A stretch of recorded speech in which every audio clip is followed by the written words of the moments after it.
Good morning friends, তোমরা সবাই কেমন আছো? আজকে একটা মিনি ব্লগ নিয়ে চলে এসেছি। আজকে আমি যাচ্ছি হচ্ছে দীঘা। বন্ধুরা, দীঘার তো ব্লগ আছেই আমার চ্যানেলে, তোমরা জানোই, তাই ভাবলাম একটা মিনি ব্লগ করি। তো আমি কোলাঘাট হয়ে আমরা গেছিলাম, আমরা দীঘায় গেছি শুধুমাত্র জগন্নাথ মন্দির দেখতে। তো অপূর্ব মন্দির, তোমাদেরকে ফুটেজে দেখতেই পাবে তোমরা। এই যে হচ্ছে দীঘার গেট, আমরা অলরেডি ঢুকেও গেছি। তার সাথে সাথে ওয়েদারটা এত সুন্দর পেয়েছি, মানে কিছু বলারই নেই। এটা হচ্ছে দীঘার জগন্নাথ মন্দির, প্রচুর ভিড়, কিন্তু আমি ভেতর দিয়ে তুলতে পারিনি কেন কি আমাদের ক্যামেরায় অ্যালাউ করছিল না।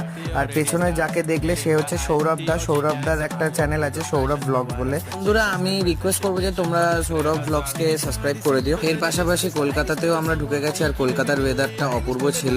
তোমরা দেখতেই পাচ্ছ কি সুন্দর ক্লাউডি ওয়েদার। আমার তো এই ওয়েদারটা খুবই ভাল লাগে। তো বন্ধুরা, আজকের ব্লগটা এখানেই এন্ড করছি। এরকম ছোট ছোট মিনি ব্লগ নিয়ে আমি আসতেই